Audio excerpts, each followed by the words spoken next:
there's this whole market That's that true. a lot of girls like myself don't feel a part of because they've, put it in their minds that they're not in that world. Yeah. But slowly, here they are reading all these fantasy novels about dragons and men with wings. Yeah. And I'm serious. You're laughing, but I'm dead serious. Funny. It is funny. What's going on, guys? Welcome back to another episode of the Renaissance Games podcast. I'm Nick. And I'm Grace. And we are lifelong gamers as well as video game developers. Well, actually, today, I'm not a lifelong gamer. I have my amazing wife on with me, and we are going to discuss a very special topic, which is how to get your wife to play video games with you, because we have been together for quite some time. And I have 11 years almost. Yeah, it's crazy. I have, let's say, maybe coerced you into playing quite a few games with me. There was a method to your madness. Kind of mixed reviews from game to game, I would say. Sometimes they hit, sometimes they don't. But in today's episode, I think we want to kind of discuss, if you have a significant other that's not really a gamer, like what kind of games you can play with them, or what kind of games they might want to watch you play, to kind of get them interested in your hobby. So yeah, let's kind of just dive into it. So why don't you give us a little bit of a rundown of your gaming history? Because you don't have none. You have some. I have some. Yeah. But before we get into that, I do actually want to talk about, and I'm going to do this probably a lot because I talk a lot. But I was thinking about this this morning, before I was like kind of thinking about what we were going to talk about. And it made me think of this video on Instagram that I saw that was basically saying, if your man wants you to play video games with them, it's because they think you're the one. That's true. And I feel like there's something to be said for that, because I think men really like, doing their stuff with you. You want to have like your favorite thing. Yeah. And I'm a part of that. Yes. Which is very sweet. So I just wanted to say that first, because I think that's a lot of women are like, oh, why do they want me to play video games? Yeah. Like that's not my thing. And it's like, that's okay. It doesn't have to be your thing. But I think in our case, I've made an effort to kind of like get into your hobby a little bit as much as I can. And yeah, but anyway, back to my gaming history. I grew up playing, like any 90s kid, the Nintendo games and mainly like Mario Kart and Super Mario. Yeah. And that was like something we did, me and my cousins, like at my grandma's house in the basement, like total millennial style. They had like an old school Nintendo also, I think, right? They did. Yeah. And an N64. I wasn't as interested in that. Yeah. Mainly because this is like another 90s thing. That was in my grandma's van. Oh. That That's rig was in the van. That's pretty sweet. In today's day, that's like the most retro thing you could possibly do. Oh gosh, I'm trying to remember what kind of van it was, but it was like one of those like hideous vans with like wooden interior. Oh yeah. And probably the wooden paneling on the outside as well. The whole Everything 9 was yards. wood. Everything was brown. Wood. Everything was brown, and it was an experience. Yeah. But what's cool about it is it had these like captain seats. Do you know what those are? No. So there's like, in a van, you have the 2 seats kind of in the middle, and then there's the back seats. Okay. Well, the 2 in the middle are called captain seats. Got it. So it would always be my cousins playing in the captain seats in the van.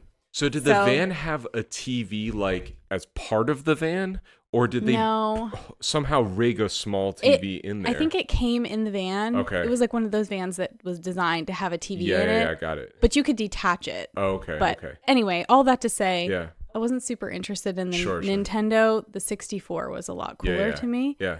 And I grew up playing that with my cousins. And then I also had a Game Boy. Game Boy Color, I should say. Yeah. I need to be more specific. Yeah. Because I'm talking to your people, not my people who would be like, a Game Boy's a Game Boy. Yeah. Yeah. So I had the red, or I guess pink, Game Boy Color. And I would play. It's the same one as me. Same one as you. They called it berry. I didn't want to admit that it was pink. It's pink, but it's a really cool pink. It is a cool pink. It's not like super girly. It was kind of I think, gender neutral. Yeah. And I played like Mary Kate and Ashley games on it, which we bought later in life. We again, did. So that we rebought for our collection. Re-experience that. Yes. So it's not like I didn't play anything.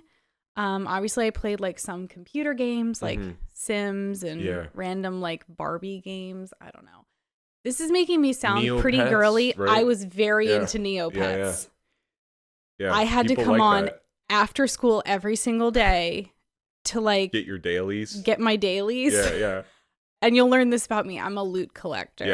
Yes. So for me, that's what the appeal was, is just that I was able to get, so many things in those kinds of games. So. And didn't you have some games you would play with your girlfriends as well, right? Like what? Like Victoria and didn't you played like Tony Hawk growing up and like stuff like that, no, right? that like wasn't with Victoria. Games? Shout out to Victoria. I had, a friend of mine had the GameCube. Jackie? No, this was like pre-high school friends. Okay. This was like, I want to say like 6th grade. Yeah. We would play Tony Hawk. Yeah. And I think that was my first entry into like good rock music too. Oh, yeah. Because the tracks on that game amazing are so good. I know. And like some of them still play in my head. Don't they for you? Oh, yeah. Like the Ramones song. Yep. You know, I know it's classic. It's so good. So yeah, I definitely played some games. I'm not what I would call like a skilled gamer though. I have an appreciation for like doing something fun. Yeah, I think although when you've listed all of these out, I think you actually have a lot more gaming experience than you'd think of the average person, especially the average like 90s girl. I guess. So I don't know. Yeah, I don't know the answer to that because I don't like talk about this with my friends, Yeah. I mean, even my own sister, I mean, she'd play some games with me and stuff like that, but she wouldn't necessarily go out of her way to like SpongeBob to play. Oh, so good. You talked about that in the last episode, right? It was a couple episodes ago, but I platinumed Yeah. that, and I was very proud of that one. Yeah. But yeah, I think another thing we'll talk about later on in the episode that would be fun is like because we're like game designers, game developers, and I should mention too, I totally forgot to talk about our own video game, but very important. We are developing a game called Traveler's Refrain right now. It is a 2D hand-painted action RPG about a wandering musician in a magical forest, and he casts spells with his instrument, and we actually have a demo out now on Steam, so go check that out when you get the chance. But I think as game designers, we always kind of like to talk about like, oh, I wish this game had this thing, or we really like these mechanics. So it might be fun towards the end to kind of talk about like a game, any game you could make, like what would be your ideal type of game, to design. So I already have ideas.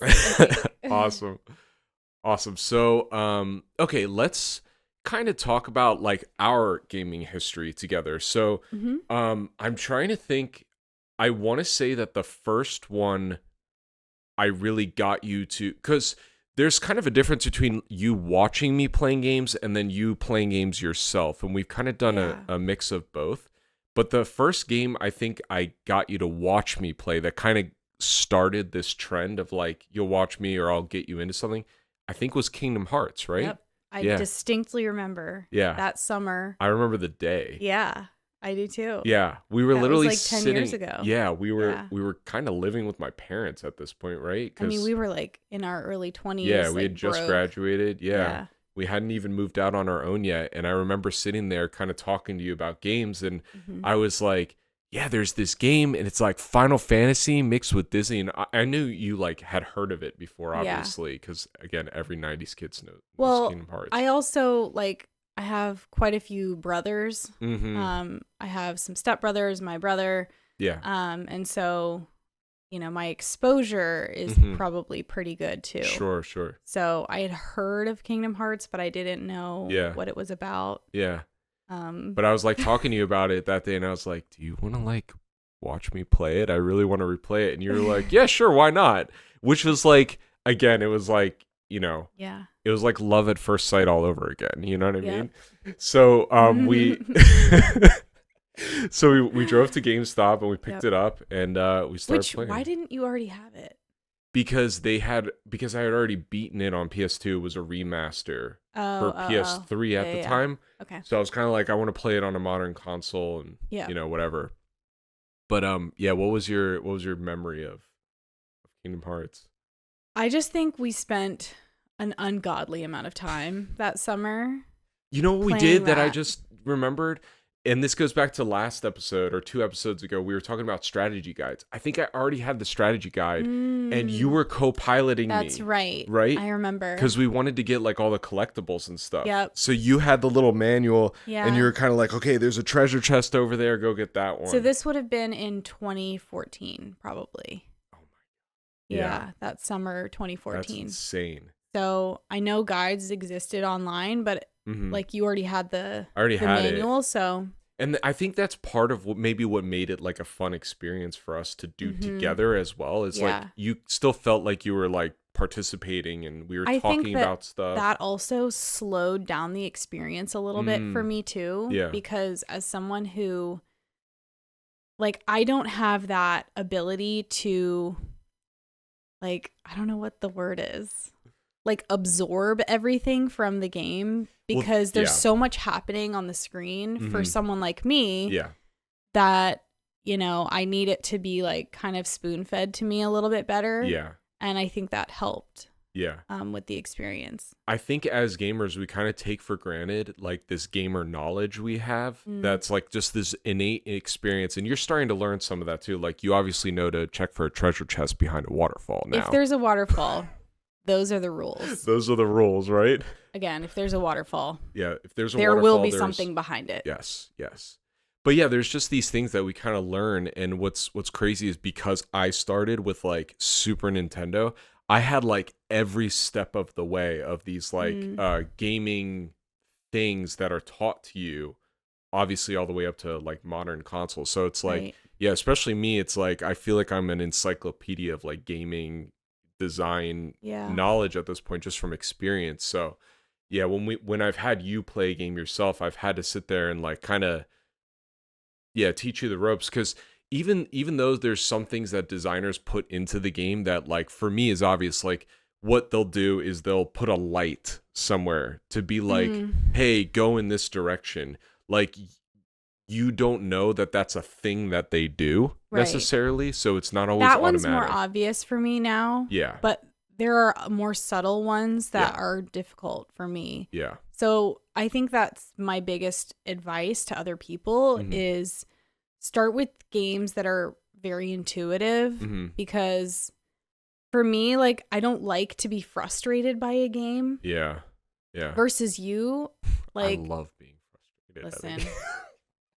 This man. Yeah. I'm kind of crazy. Yeah.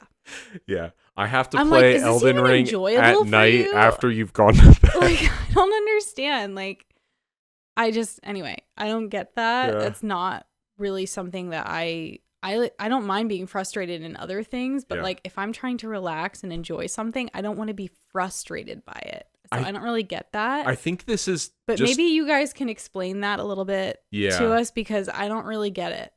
I think what's happened over time, and I think that's why games are so ridiculously hard right now, is because people like me have been playing games for almost 30 years. Yeah. And we kind of know what to expect with easy stuff. So it's like we want a really hard challenge to be like, we've never experienced something this difficult to like overcome, you know? Never does it for you. I don't know. But going off of what you were saying, I think we could kind of lead into like the first game that I had you play like all the way through by yourself, which was Journey. So yeah, why don't you tell us a bit about that experience? That was so much fun, actually.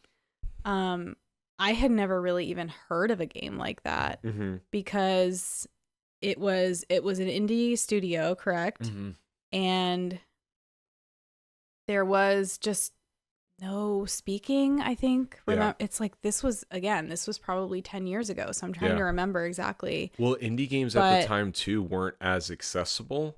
Right. And there just weren't as many. Did we just download it from the App Store or something? Like, how did we? From the PlayStation Store, we did. Yeah. Oh my gosh. It was like a 3 or 4 hour game. Yeah. which was a good way for someone like me to be able to like complete it, because I knew it wasn't going to take me like 100 hours to do. Yeah. That's the other thing. I don't get that. Games are really long right now. It's very long.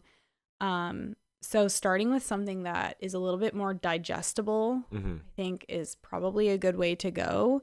And a game like that, which is very like, it was story driven, but not quite. Yeah. It was hard. It's hard to exactly explain or articulate. The environment told you the story. Right. Yeah. Exactly. Like you were on a journey. Yeah.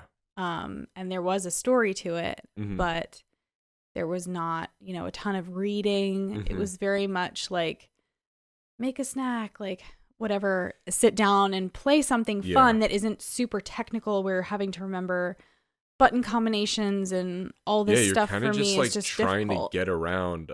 There's not really combat. I think at a couple points you're like trying to escape a monster that's chasing you or something. But and I think there was maybe one place where you had to help me. Yeah, potentially. But other than that, like I was able to do it. Yeah. And it was really fun. I really enjoyed it. And the twist at the end was pretty cool too. Yeah, and I had never played it either. So it was like I was watching you play it, and we were that was another thing where we were experiencing something for the first time together, which was really fun. And then I remember, like you said, at the end when you kind of find out that your the person following you is just another person playing. Yeah. And we were like, our minds were blown because it didn't get spoiled for us online, thankfully. No. And Love that was that happens. a cool experience to like talk about together. And I think that's what I appreciate the most. And I don't know, you can tell us what you think as well. But for me, I like games where we can sit down and both like be really invested in the story or the mechanics. So it's either going to be like a really awesome story we can discuss, or a co-op game where it feels like we're on an adventure together. That seems like the kind of person that you are too. Yeah. Like any movie that we've ever seen, anything that we've done that's kind of out of the ordinary, you like to, spend like an hour dissecting the whole experience. Yeah. Which is actually really fun to do. Occasionally I'm like, it's 12 p.m. or 12 a.m. I've got no chill. I'm so exhausted. I need to just sleep. Yeah. And you're like, you need to like, go through this whole unpacking of the game or the movie or whatever we've seen. I love it. So I love it too. Yeah. I do. It's a great quality for sure. Yeah, so maybe we can talk about another game that we've played together. Obviously, we play stuff like Mario Kart, like kind of party games together sometimes, occasionally just like as a chill out, like fun thing. But the first time I think we played something together and it was like pretty hardcore. Oh, no.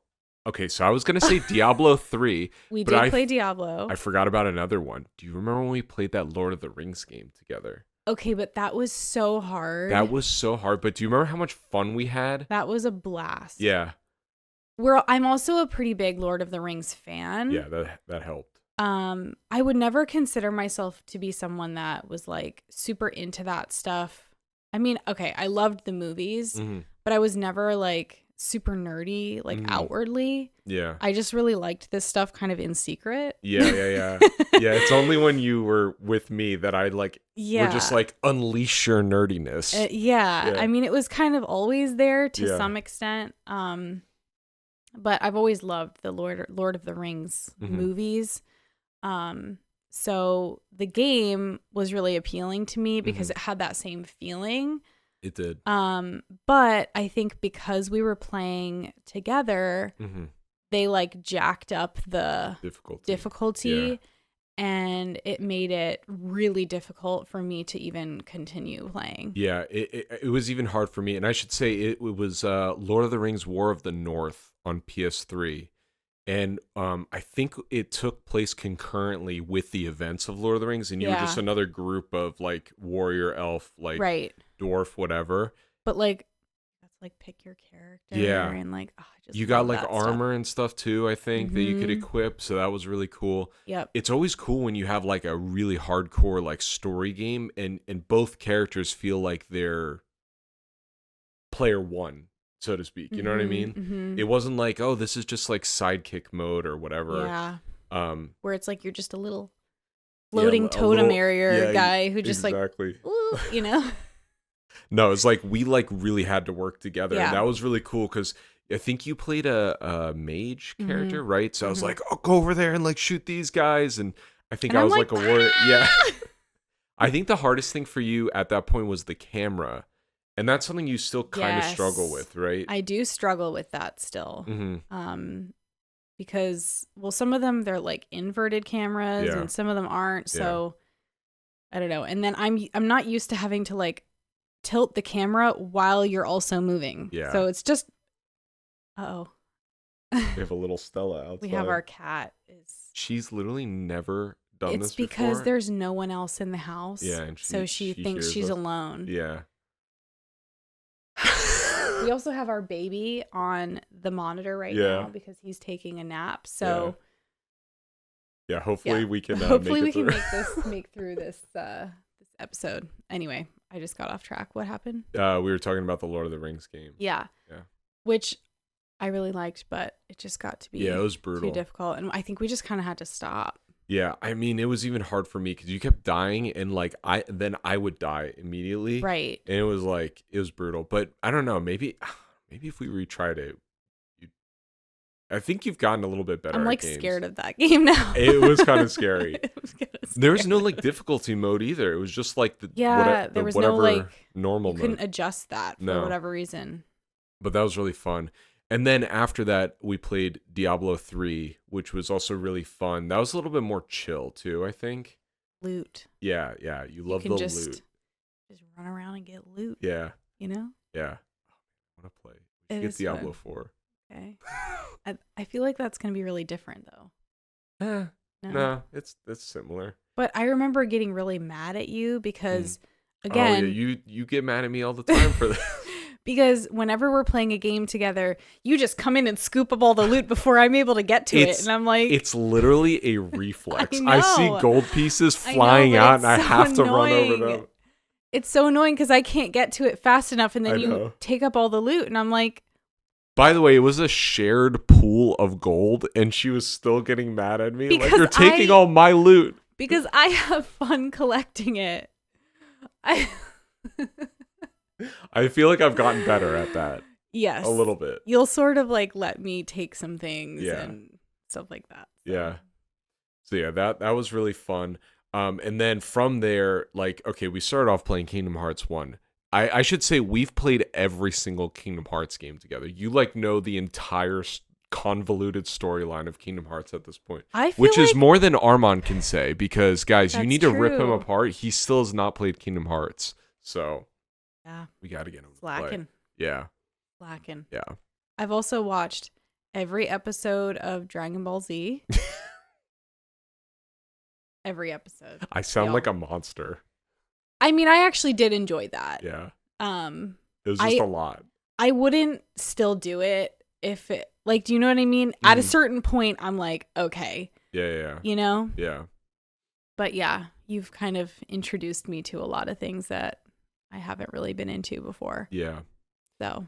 I think that's maybe another thing we can talk about besides Kingdom Hearts is some of these other games that just have had really cool stories that you've kind of just wanted to sit around and watch because it almost feels like a movie. Yeah. So we've done both of the Last of Us games. Which, masterpiece. Yeah. Honestly. Yeah. And those were fun too because I'd be like with a blanket like scared. And then I'd be like, oh my God, watch out, there's a guy. Yeah. Well, because you'll catch things that I'm not seeing because I'm so focused on like doing one thing and you'll see the thing out of the corner of the room. Yep. So that's fun too. And I feel like those games, the pacing, it's kind of like you're playing for like actually playing the game for like 30 minutes and then there's a cutscene. The cutscenes are pretty long. And the cutscenes are really captivating. Yeah. Like you're in a movie. You're part of the movie. Yeah. You know, It's like not even like you're playing the movie. You literally are in it. Yeah. Because the things that you do are like basically carrying you through the whole thing. Yeah. And yeah, I think that was my first real experience of that. So anytime a game has come out where you're like, oh, it feels like a movie. I'm like, all right. Yeah. You know? The other one we did like that was Spider-Man, Yep. which you really Really liked good. too. That had a really good story and it was very cinematic. Yeah. Obviously Kingdom Hearts has that, but it's not the same kind of like realism. Obviously, it's a lot more cartoony. So it's definitely a different experience. But yeah, I think that's another one I would recommend to people is like play games that are like, especially these like big AAA PlayStation games that are just like, man, they're cinematic masterpieces. There's a couple I'm still wanting you to. So I Like want you what? to see God of War. I I know mean, you've seen clips of I've it. seen clips of it. The most recent one, I think was I pregnant when that came out, or I just think about just to have before, the baby? Yeah, I think it was. Yeah, I just was like before. very distracted. I think it just wasn't the right time. Yeah, we've had a lot going on the past couple of Yeah. years. But I think especially now that I think obviously it would be a little bit more meaningful to me because it's a dad with his son. But I think the fact that we have a son now, I think you'd appreciate it a lot more now too. I think so too. So those are good. And then the one I'm dying to have you watch me play is FF16. Because that was like the thing about the Final Fantasy stuff, masterpiece. Like, I understand why you like them so much, but it is difficult for me to get through them because there's so much. I don't know how to explain it. Like, can you explain to me why is there a Cid in every game? This is the thing. There's chocobos, there's Cid, there's summons. But like they're different people every time. It's an anthology series. So it's like I just don't get it. It's so that people can play the new one and be like, "Oh, there's the Cid in this game." It's fun. We need to play more Final Fantasy games so you get it. I know. It's like I know the basics of the Final Fantasy stuff and especially the games from and Kingdom Hearts, all the stories that you've told me about. Like I get it. Yeah. But I think 16 in particular is like a big AAA, like there's a cutscene every 20 minutes and it feels like you're watching a movie. It feels very like Game of Thrones-esque, but a lot more fantastical, like high fantasy. Yeah. And is the camera? Yeah. Okay. Yeah. And that one in particular is just like, I know your tastes in stories, and I think it has all the trappings of like a Grace, like probably the best video game taste for Grace. Okay. You know what I mean? I'm skeptical. I promise you, it's like, it's so I get so mad when you promise promise things, though. You say this all the time. There's so many shows that you've been like, no, I'm not going to like that. I'm like, just watch it. So this is how I am. If he tries to get me to watch something that I don't want to watch, I get really angry about it. I don't know why. I don't know why either, because 9 times out of 10, you're like, this is the best thing I've ever seen. And this has happened on numerous occasions, too. And I'll be like, I'm never watching that. Oh, my God. I'm never watching that. And then then you make me. Yeah. Through gritted teeth, I watch and then you're like, and then I like crap. it. But then there's the occasional that I just cannot. But if it's that bad and I know you don't like it, I don't force you.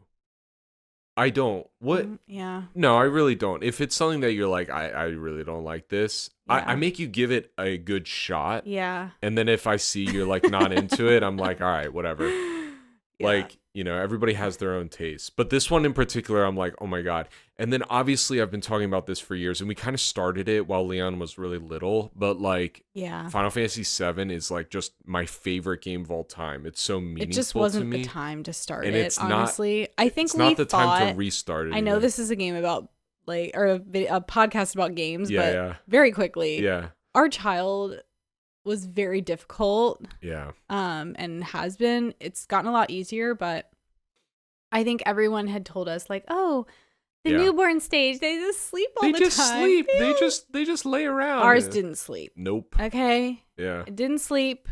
I mean, he had acid reflux. He had reflux, so it was just we were going through a rough time, and we had just thought like before he was born, like, oh, it's like a cozy game that we'll play on the couch with the baby like napping on us. That rarely happened, and so it was just But he is starting to sleep a little bit more now, so maybe we can get back into something. Maybe we can get back into some stuff now that he's almost a year old. Yeah. So, yeah. But yeah, that's another one I just really, at some point, we got to play just because that's like, even if you don't like it, you have to see it because it's my favorite game of all time. You know what I mean? Okay. But 16, I know you'll like. Okay, so what was the next thing? I was wondering, are there any other games? Oh, this was the other one because we're talking about Final Fantasy. Yeah. Probably my proudest husband moment was you playing Final Fantasy X by yourself and liking playing it. That one wasn't so hard. Yeah. And I was able to like I think because it's true turn-based, you had the opportunity to sit there and think about like, okay, what is the next move I need to make? Or I could ask you like, what should I do? Yeah. You know? Yeah. That was actually helpful. Yeah. And that also like, there's a cutscene like. I think the only thing I couldn't do, what was that like game? The like. Ball? Oh, Blitzball. Blitzball. Yeah. That was really hard. I could not do that. Yeah. But. Yeah, Blitzball is pretty brutal, honestly, even for me. But I liked that you were really you started getting invested in the characters and the story, and I think that's what Final Fantasy is. And what ended up happening was I think we were playing on my PS4 and my data for some reason didn't get uploaded to the cloud. And didn't you have some kind of like there was like a power outage or something like that? Was this when we were living in Philly still? I think so. Yeah. Yeah, I vaguely remember that, and you had to like back up everything. Yeah, and I lost like the point you were at, and it was you were like 20 hours into the game or something crazy like that. Yeah. It's a pretty long game. So that sucks. Maybe eventually we'll get back to that one, but that was fun. Really cool to experience with you. Like when you get all the summons, you know, and they're like different, and they're like this whole. It was so cool. It's really cool. Yeah. Oh, the other thing that you had trouble with that was the sphere grid. You just could not wrap your head around. Yeah. Around that. Honestly, I think a lot of games have what is it like leveling up systems or like progression systems like that. Mm-hmm.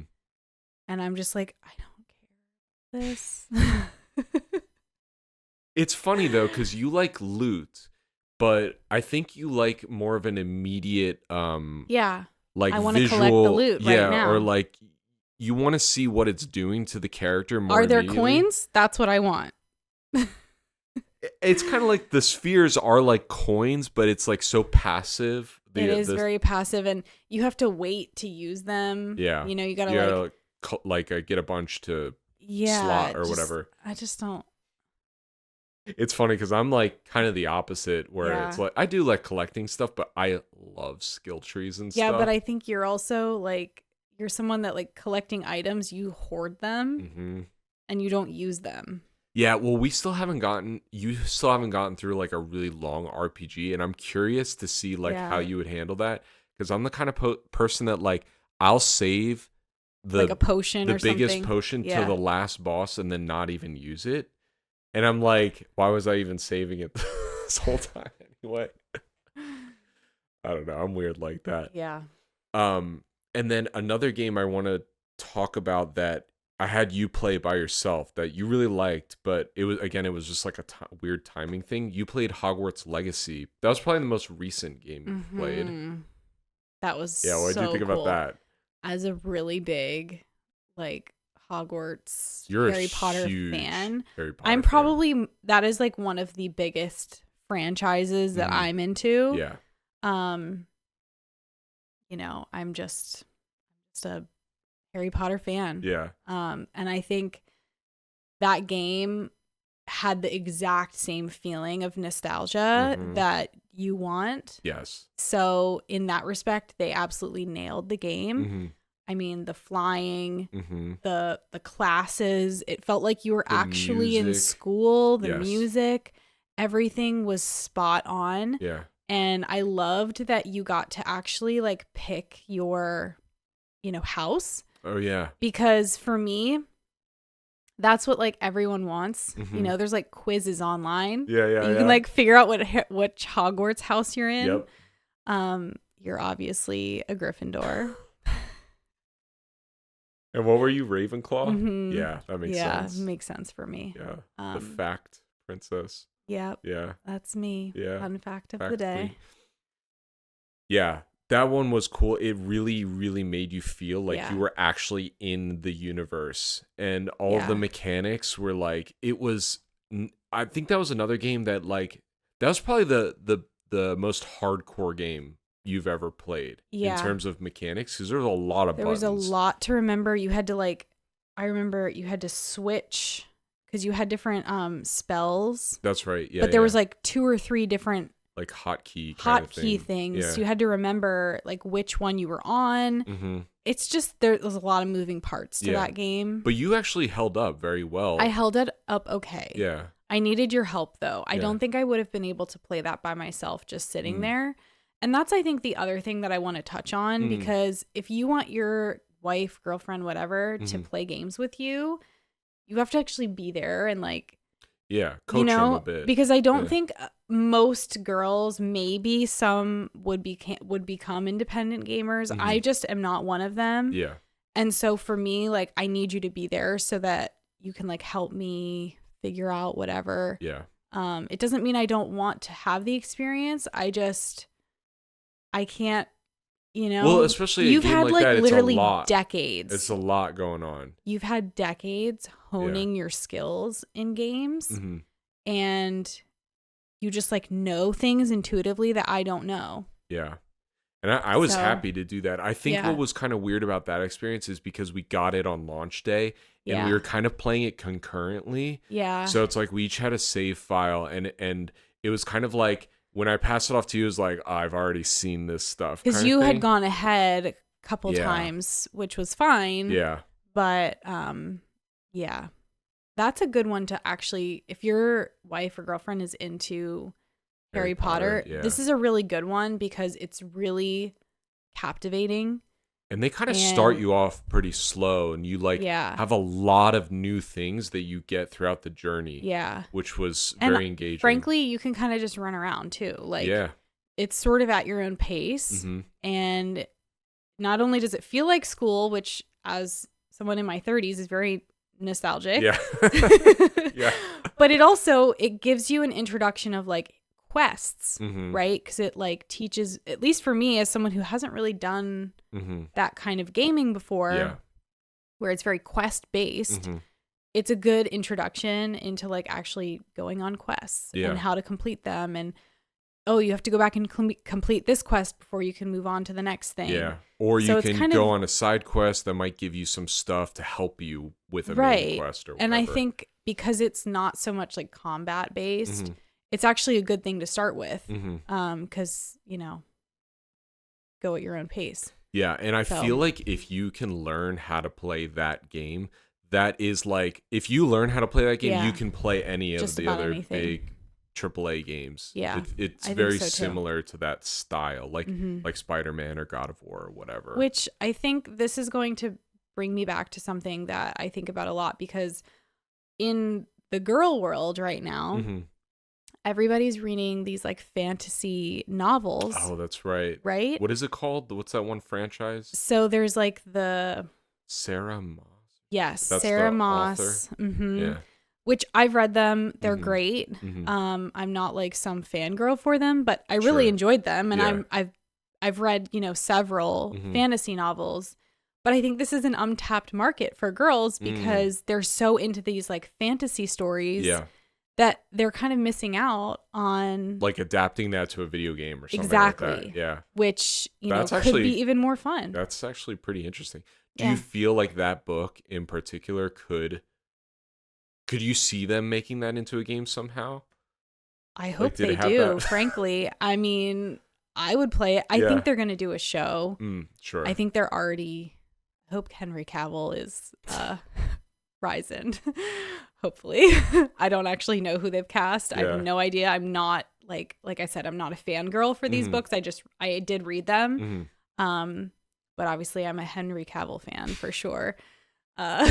So, and I think a lot of girls are too, it's like, there's this whole market that a lot of girls like myself don't feel a part of because they've, put it in their minds that they're not in that world. Yeah. But slowly, here they are reading all these fantasy novels about dragons and men with wings. Yeah. And I'm serious. You're No, I know. laughing, but I'm It's dead just funny. serious. It is funny. Yeah. So, like, girls, get out there. You might find some games that you Yeah. really enjoy, and some of them even have, some like love interests and stuff like that. Yeah, that, definitely. Might be interesting, like The Witcher. Yeah. Right?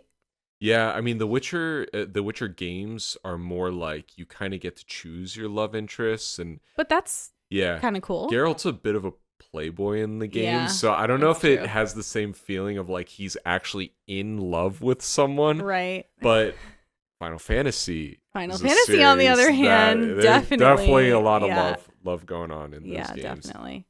But yeah, so I want to hear at this point because we've talked about and you've kind of hinted at some of the mechanics that you really enjoy in games. Like, if you could develop a game from scratch, like what would be the genre?